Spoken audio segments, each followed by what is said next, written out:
What is brand strategy, and is there actually any point in doing it? That's what we're going to think about today. Let's go.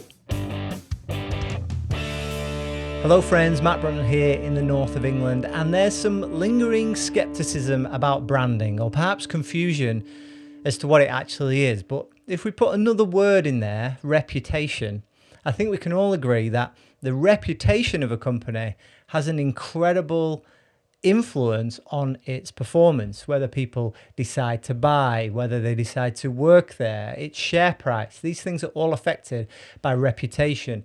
And a branding effort is the attempt to be conscious about how you influence your reputation in the minds of customers, for it to be something that they remember and to be something that they have positive feelings about. A good example of this reputation management in branding would be Ferrari. Now, Ferrari no doubt make exceptional cars, but they maintain a Formula One team at great cost because it maintains the allure of the brand. It perpetuates their racing legacy, and that strengthens their brand.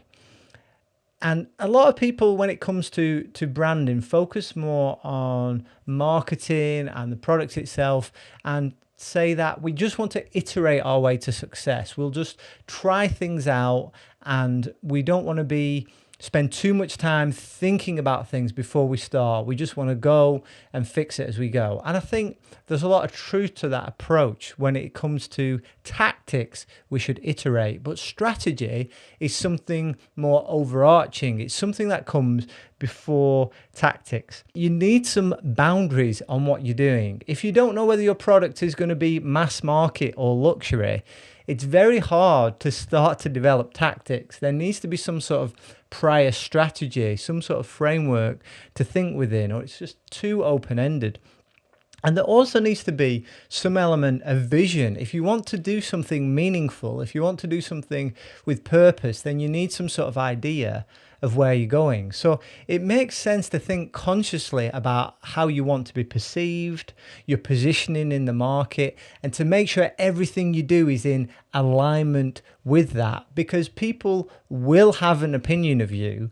So it makes sense to just think consciously about what you maybe want that to be and then bring what you do into alignment with it. You don't want to end up somewhere that you didn't want to be.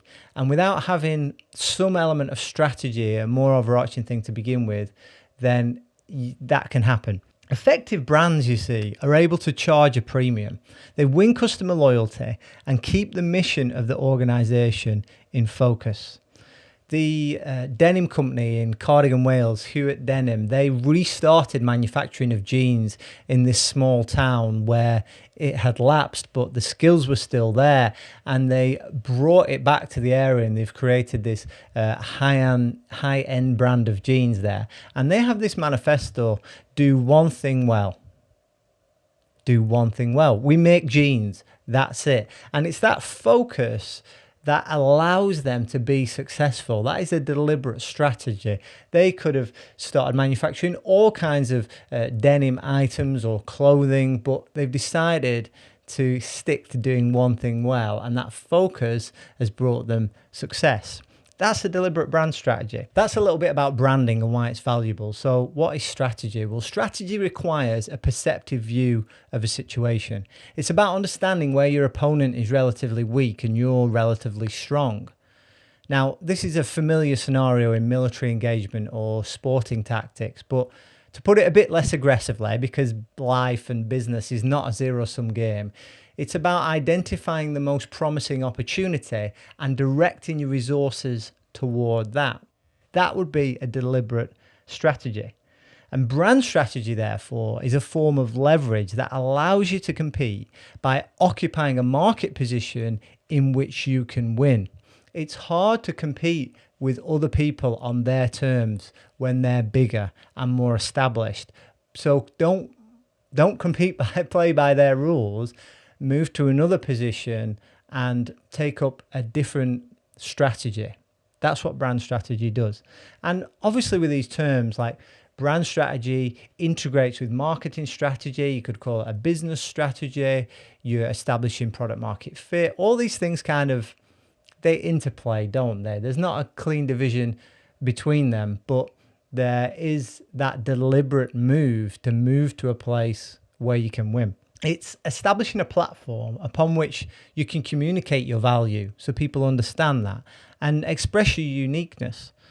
Alina Wheeler talks about that in her book, Designing Brand Identity, that, quote, the best strategies are so differentiated and powerful that they deflect the competition, end quote. Pashley Cycles, who were founded in 1926, lean on their heritage. They don't try to build the fastest bikes. They don't build the bikes with the most features or the craziest colors, but they deliberately build something which has the aesthetic and the continuity with that tradition, and therefore appeals to people of that persuasion. An effective brand strategy, like all good design, is elegantly simple, and for this reason a fool may undervalue it. But that creative reframing of a situation by a leader who is able to see the opportunity is priceless. Strategy is a long-term plan which then informs tactics, how resources are directed towards opportunity. And brand strategy aims to achieve differentiation by considering the purpose, positioning, and personality elements within an overall business model. And it develops a brand's big idea.